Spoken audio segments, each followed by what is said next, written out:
My name is Chris Salter. I'm the founder and CEO of Music Wizard Next Gen. Our flagship product is something called Piano Wizard Academy, a very unconventional approach to learning to play piano and then read music with a color-coded game. And it's been surprisingly effective, more effective, I think, than we ever expected. And now we're developing some other games, Composer Wizard, and ways to teach ear training and harmony and even counterpoint with the same kind of color coding without dealing with the elements of music but not the theory and the notation until you're ready for it, right? So we introduce it with a color-coded game objects and let you play and create, and it's very, very cool. And we were onto something, and I want to share with you the thinking behind the game, not so much as a prerequisite for you to play the game. You can play it with no knowledge of any of this, but just because I think if we all want music, and there's lots of ways to approach music. Our game is one of the pathways to that, but there are others, and I want to share some others and see if those stimulate some other perspectives for people out there, and or just help, or are just interesting, maybe. So I start from the fundamental belief that music is kind of the language of God, that our primary reality is vibrational, and that's why it affects us so profoundly. We get into a primary relationship on some level. There's some subset of a primary direct connection to energy, spirit, whatever you call it. It's so profound that this is my theory. Why? That this is basically, it taps into our essential nature in a beautiful way, and in a mind-boggling way sometimes. So, but let's think about energy, and there's light. There's different ways, different frequencies of light that turn into different colors. There's sound. There's X-rays. There's magnetic waves. There's gamma waves, ocean waves. Energy traveling at certain frequencies and obeying certain mathematical laws and patterns. Our senses are limited just a tiny portion of the bandwidths of energy that are now proven to exist, from ultrasonic to infrared to radio to microwave, wireless waves to brain waves, heart waves, and even more. Thought waves, soul waves, who knows what else is out there. What we know is we don't know. But these things are a very fundamental and organized part of the universe. And I think music taps into a little subset of those relationships, and then that's, I think, is part of the power of it. This energetic level of existence permeates everything and is organized under very simple laws into very complex structures, and that interact with a single system. Well, we call it single, but there might be multi-universes, but we call it universe. And the best description of universe I saw was uni meaning one, verse meaning song, one song. So maybe this sounds a little woo-woo, and so what? How is that useful to me? I'm a parent. I'm trying to teach my kid music.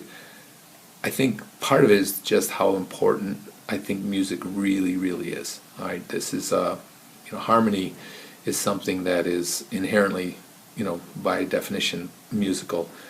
But I think we need harmony on all kinds of levels, on physical, social, familial, friendship. We crave harmony, and music gives us a language of harmony.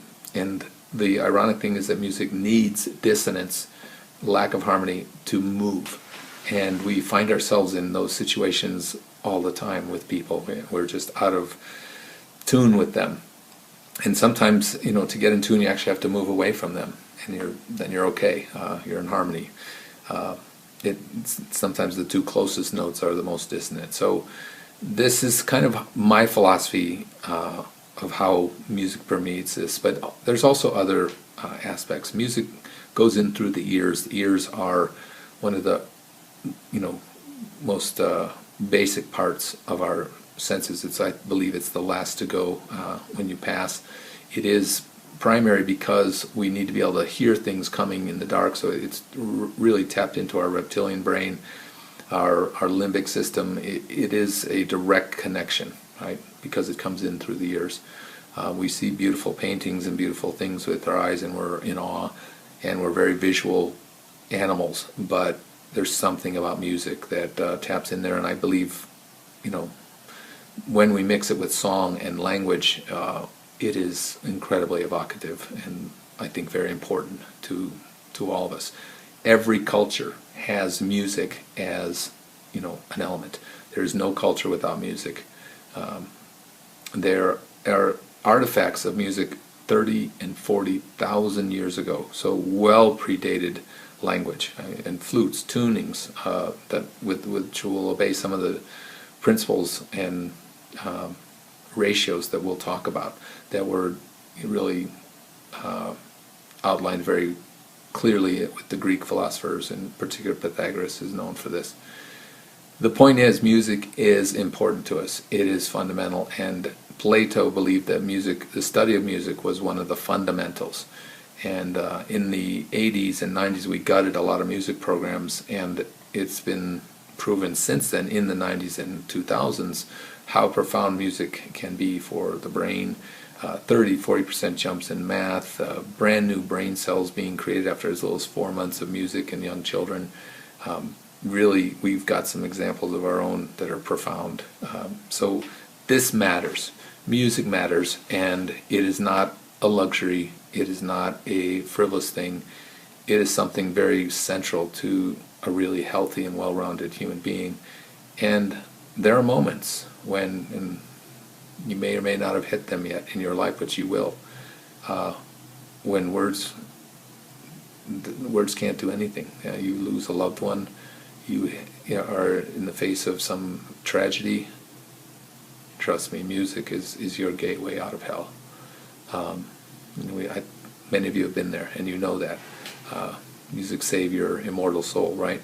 So there's something profound here and important, and I wanted to start off by putting that out there, that I think this is really a direct connection to our most spiritual selves. And I don't think I'm the only one who says this, but I want to say that's where I'm coming from. Music is a subset of a bandwidth of vibration, as I said.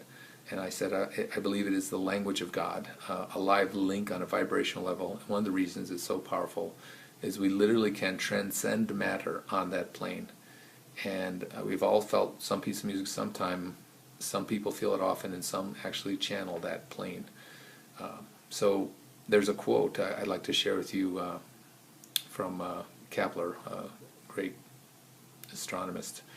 But he said, the heavenly motions are nothing but a continuous song for several voices, perceived not by the ear, but by the intellect, a figured music that sets landmarks in the immeasurable flow of time. That another great quote is Pythagoras saying that stone is frozen music, right? So the patterns that you see in a stone, that's frozen music on a cosmic level.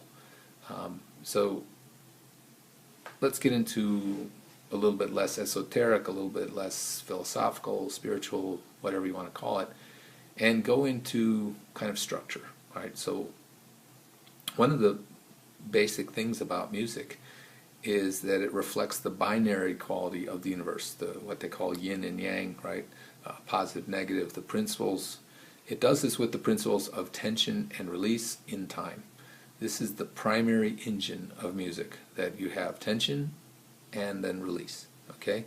And that moves the music forward. And almost every music has multiple ways to create tension and then release tension, and create tension, release tension.